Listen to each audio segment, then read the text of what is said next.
उपचुनाव में भारतीय जनता पार्टी हमेशा कमज़ोर प्रदर्शन करती है और आपने देखा होगा उत्तर प्रदेश में जब गोरखपुर का चुनाव हुआ था, फूलपुर का चुनाव हुआ था, उसमें भी भारतीय जनता पार्टी चुनाव हार गई थी और उसमें देखा जा रहा था कि अगर मुख्यमंत्री अपने इलाके का उपचुनाव हार जाते हैं और उप मुख्यमंत्री अपने इलाके का उपचुनाव हार जाते हैं तो ऐसे में खतरे की घंटी है। तो उसके बाद भारतीय जनता पार्टी ने उपचुनाव को बहुत सीरियस लेना शुरू किया। दीपिका, बहुत महत्वपूर्ण बात मैं अपने दर्शकों को बता रहा हूँ।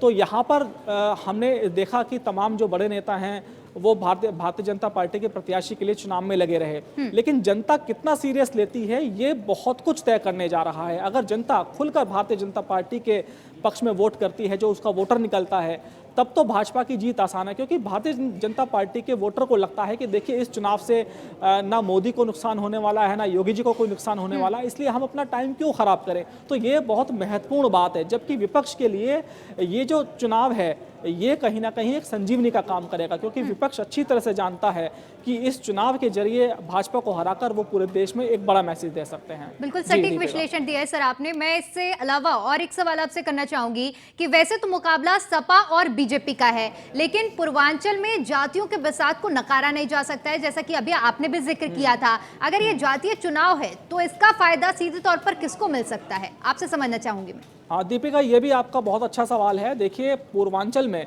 जो तमाम राजनीतिक पंडित हैं और खुद हमारी जब हम पत्रकारिता करते हैं तो देखते हैं कि भाई कौन सा जो दल है उसका कौन से दल का प्रत्याशी है, कितने उसके वोटर हैं।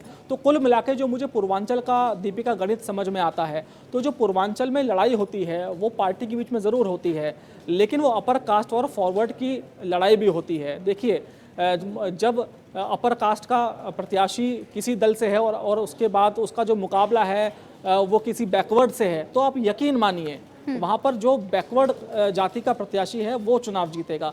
लेकिन यहाँ पर एक दूसरा गणित भी है। अगर मान लीजिए जो अपर कास्ट का प्रत्याशी है उसकी जाति के खुद के वोट ज़्यादा हैं और बैकवर्ड के कम है, तो मुकाबला और दिलचस्प हो जाता है।